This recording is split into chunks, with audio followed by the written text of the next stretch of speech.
ଅଜା ସହିତ ଆମେ ଯାଉଛୁ ନା ମାଛ ଆଣିବା ପାଇଁ। ଚାଲନ୍ତୁ ଦେଖିବା କେତେ ମାଛ ଲାଗିଛନ୍ତି। ପ୍ରବଳ ଜୋର ବର୍ଷା ହେଇଛି।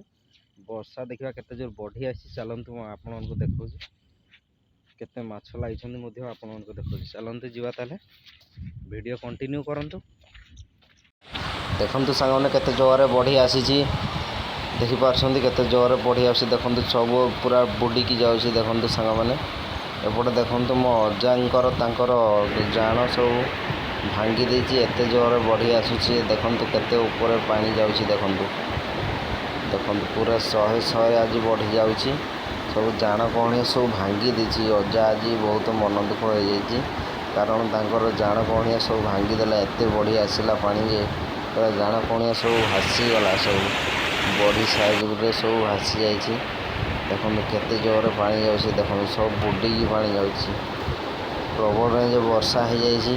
ବର୍ଷା ହେବା ଫଳରେ ଦେଖନ୍ତୁ ସବୁ କିଛି ଆମର ଭାସି ଯାଇଛି। ଦେଖନ୍ତୁ କେତେ ଜୋରରେ ପାଣି ଯାଉଛି। ଦେଖନ୍ତୁ ପୁରା ଶହେରେ ପାଣି ଆସୁଛି। ଆଜି ବର୍ଷା ସବୁଆଡ଼େ ଲଘୁଚାପ ଟାଇପ୍ ଲାଗି ରହିଛି। ତେଣୁ ଦେଖନ୍ତୁ କେତେ ଜୋରରେ ବଢ଼ି ଚାଲିଛି। ଦେଖନ୍ତୁ ସବୁଆଡ଼େ ବୁଡ଼ିକି ପାଣି ଯାଉଛି। ଦେଖନ୍ତୁ ଆଉ କିଛି ଜାଗା ନାହିଁ ସାଙ୍ଗମାନେ, ସବୁ କିଛି ଭାସିଗଲା। ଆପଣମାନଙ୍କ ଭିଡ଼ିଓ ଯାଇକି ମୁଁ ଦେଖାଉଛି। ଆଉ ଉପରକୁ କିଛି ଦେଖାଇ ଦେଉଛି କେତେ ଜୋରରେ ବଢ଼ି ହେଉଛି। ଦେଖନ୍ତୁ ଦେଖନ୍ତୁ ସାଙ୍ଗମାନେ ପୁରା ଭାଙ୍ଗି ଦେଇଛି ସେପଟଟା। ଦେଖନ୍ତୁ ମାଛ ଆଉ ଆଜି କ'ଣ ଲାଗିବେ, ଆଉ କିଛି ଆଉ କ'ଣ ଲାଗିବେ, ଆଉ ସବୁ ତ ପଳେଇଲେ। ଆଉ ଏପଟେ ଦେଖନ୍ତୁ ପାଣି କେତେ ବୁଡ଼ିକି ଯାଉଛି। ସବୁ ଏପଟେ ମଧ୍ୟ ପଳାଉଛନ୍ତି। ଏପଟେ ମଧ୍ୟ ସାଇଡ଼୍ ମଧ୍ୟ କ୍ରସ୍ କରୁଛନ୍ତି। ଦେଖନ୍ତୁ ଏପଟେ ମଧ୍ୟ ପାଣି ପଳାଉଛି। ଆଜି ଆଉ ମାଛ ଲାଗିବାଟା ସମ୍ଭାବନା ବହୁତ କମ୍ ଅଛି।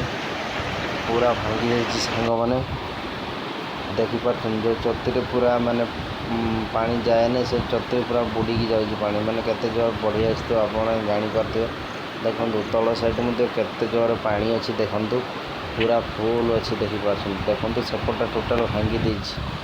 ଦେଖନ୍ତୁ ସେପଟଟା ଟୋଟାଲ୍ ଭାଙ୍ଗି ଦେଇଛି। ମାଛ ମାନେ ଆଉ କ'ଣ ଲାଗିବେ, ପୁରା ଭାଙ୍ଗିକି ଗୁଣ୍ଡା ବନେଇ ଦେଇଛି। ଏତେ ଜୋର ମାନେ ବଢ଼ି ଆସିଲା ପୁରା ଭାଙ୍ଗିକି ଗୁଣ୍ଡା ବନେଇ ଦେଇଛି। ଦେଖନ୍ତୁ କେତେ ଜୋରରେ ପାଣି ଯାଉଛି ସାଙ୍ଗମାନେ, ଭିଡ଼ିଓ କଣ୍ଟିନ୍ୟୁ କରନ୍ତୁ। ମାଛ ଦେଖିବା ଲାଗିବେ କି ନାହିଁ ଆପଣମାନେ ଜାଣିପାରିବେ। ଦେଖନ୍ତୁ ଆମର ଜାଆଁଳ ଖୋଲା ହେଇକି ଅଣା ହେଉଛି। ଦେଖିବା ମାଛ କେତେ ଲାଗିଛନ୍ତି। ଚାଲନ୍ତୁ ଆପଣମାନଙ୍କୁ ଦେଖାହେଉଛି। ଦେଖନ୍ତୁ ଏପଟେ ଆମର ଝୋଳା ହେଇଯାଇଛି। ଦେଖନ୍ତୁ ସେପଟେ ଆମର ଭାଙ୍ଗି ଯାଇଛି। ଏପଟେ ମଧ୍ୟ ଦେଖନ୍ତୁ ପାଣି କ୍ରସ୍ କରୁଛି। କେତେ ଜୋର ମାନେ ବଢ଼ି ଆସୁଛି ଆପଣମାନେ ଜାଣିପାରିବେ। ଦେଖନ୍ତୁ ଏ ସାଇଡ଼୍ ମଧ୍ୟ ପାଣି ବାହାରି ଯାଉଛି। ଏପଟେ ମଧ୍ୟ ଅଧା କିଛି ମାଛ ପଳାଉଛନ୍ତି। ମଝିରେ ମଧ୍ୟ ଅଧା କିଛି ମାଛ ପଳାଉଛନ୍ତି। ଦେଖିପାରୁଛନ୍ତି ଆମର ଝୋଳା ହେଇଯାଇଛି। ଏପଟେ ଆମର ଅଜା ଆମର ଦେଖୁଛନ୍ତି କେତେ ମାଛ ଲାଗିଛନ୍ତି। ଦେଖନ୍ତୁ ସାଙ୍ଗମାନେ ସେପଟେ ଟୋଟାଲ୍ ଭାଙ୍ଗି ଯାଇଛି। ମାଛ ଆଉ ଲାଗିବ କ'ଣ, ସେପଟେ ଡିଆଁ ମାରିକି ପାର। ଦେଖନ୍ତୁ ଅଳ୍ପ କିଛି ମାଛ ଆମର ଲାଗିଛନ୍ତି, କାରଣ ଆମର ଜାନଟା ଭାଙ୍ଗି ଯାଇଛି। ତେଣୁକରି ଅଳ୍ପ କିଛି ଲାଗିଛନ୍ତି। ଦେଖନ୍ତୁ ପୁଣି ଆଉ ଥରେ ଆମର ରିପେୟାର କରାହେଇଯାଇଛି। ଆମର ଦେଖିପାରୁଛନ୍ତି ପୁରା ଆଉ ଥରେ ଅଜା ବନେଇ ଦେଇଛନ୍ତି। ଚାଲନ୍ତୁ ତାହେଲେ ମାଛ ଆଜି କେତେ ଲାଗିବେ ଜଣାପଡ଼ିବେ। ଦେଖନ୍ତୁ ଆମର ରିପେୟାର କରିଦେଇଛନ୍ତି ଅଜା ଆମର। ପୁଣି ଆଉ ଥରେ ଦେଖିବା। ଚାଲନ୍ତୁ ତାହେଲେ ମାଛ ଆଜି କେତେ ଲାଗିବେ। ଦେଖନ୍ତୁ ସେପଟେ ଗୋଟେ ଚଢ଼େଇ ମଧ୍ୟ ସେପଟେ ମାଛ ଖାଉଛି। ଏପଟେ ଦେଖନ୍ତୁ କେତେ ଜୋରରେ ମାଛ ଲାଗିଯାଇଛନ୍ତି ସାଙ୍ଗମାନେ। ଦେଖନ୍ତୁ ସାଙ୍ଗମାନେ କେତେ ଜୋରରେ ମାଛ ଲାଗିଛନ୍ତି।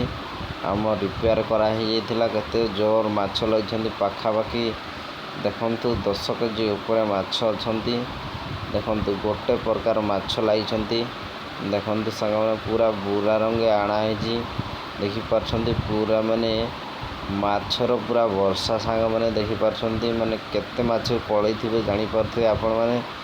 ଏତିକି ମାଛ ରିପେୟାର ପରେ ଲାଗିଛନ୍ତି, ମାନେ ତା'ର ଆଗରୁ କେତେ ମାଛ ପଡ଼ିଥିବେ ଆପଣମାନେ ଅନୁଭବ କରିପାରୁଥିବେ। ଦେଖିପାରୁଛନ୍ତି କେତେ ମାଛ ଲାଗିଛନ୍ତି। ଦେଖନ୍ତୁ ସାଙ୍ଗମାନେ ଦେଖନ୍ତୁ ଆମର ଅଜା ଆଉ ଆଈ ଆମର ଯେଉଁ ପତ୍ର କୁଟା କାଠି ଅଛି ତାକୁ ଆମର ବାଛି ଦେଉଛନ୍ତି। ଦେଖିପାରୁଛନ୍ତି ତାପରେ ଆମର ମାଛକୁ ଭଲ ଭାବେ ଧୋଇଦେବେ।